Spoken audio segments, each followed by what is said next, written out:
अस्सलाम वालेकुम नाज़रीन, आज हम आपको बताते हैं कि माह रमज़ान के रोज़े जहां हम मुसलमानों के लिए रूहानी मसरत पैदा करते हैं, वहीं इनके बहुत से तिब्बी फ़वाइद भी हैं। इनमें से एक फ़ायदा ये है कि चंद दिनों तक रोज़ा रखने से जिस्मानी ग्लूकोज ख़त्म होना शुरू हो जाता है और इसके बाद स्टीम सेल्स मुतहर्रिक होकर खून के नए सफ़ेद खलियात यानी वाइट ब्लड सेल्स बनाना शुरू कर देते हैं। ये खलियात कुदरती तौर पर कई वायरस और बैक्टीरिया के हमले से इंसान को बचाते हैं। तो इस तरह कई बरस कबल university of the southern California ने एक तहकीक में बताया था कि फाका या रोज़ा खून के सफ़ेद खलियात को तक़वियत देता है और इससे इम्यूनियाती तौर पर कमज़ोर अफराद, कैंसर और HIV के माहिरीन को भी फ़ायदा हो सकता है, जबकि रोज़ा हमें कोरोना की वबा से बचाने में भी मावन साबित हो सकता है।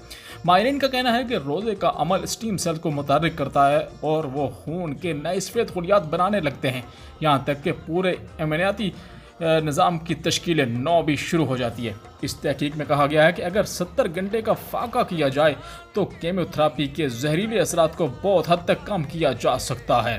इसी तरह एक और तहकीक से पता चला है कि फजर से लेकर मगरब तक मुसलसल 30 रोज़ों से साबित हुआ है कि इस अमल से जिस्म में एंटी कैंसर अज्जा पैदा होते हैं और ग्लूकोज और शक्कर बनती बेहतर रहती है। शिकस्ता DNA दुरुस्त होते हैं और इम्यूनियाती निज़ाम समेत कई निज़ाम बेहतरी की जानिब माइल हो जाते हैं। मुसलसल 30 रोज़े रखने से जिस्म का दिफाई निज़ाम मौसर हो जाता है और यूँ इंसान कई तरह की बीमारियों और वायरस के हमले से महफूज रह सकता है।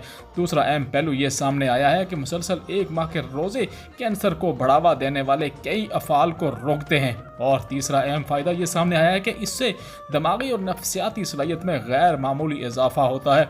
रोज़ा बिलखुसूस दिमाग की इक्तसाबी सलाहियत में को भी बढ़ाता है और एसाबी क़ुव्वत को भी इसमें इजाफा करता है। तो माह रमज़ान के कितने फ़ायदे हैं, रोज़ा रखने के कितने फ़ायदे हैं। हमारे नबी करीम सल्लल्लाहु अलैहि वसल्लम ने 1400 साल पहले ये बता दिया था कि रोज़ा इंसान के लिए क्यों ज़रूरी है।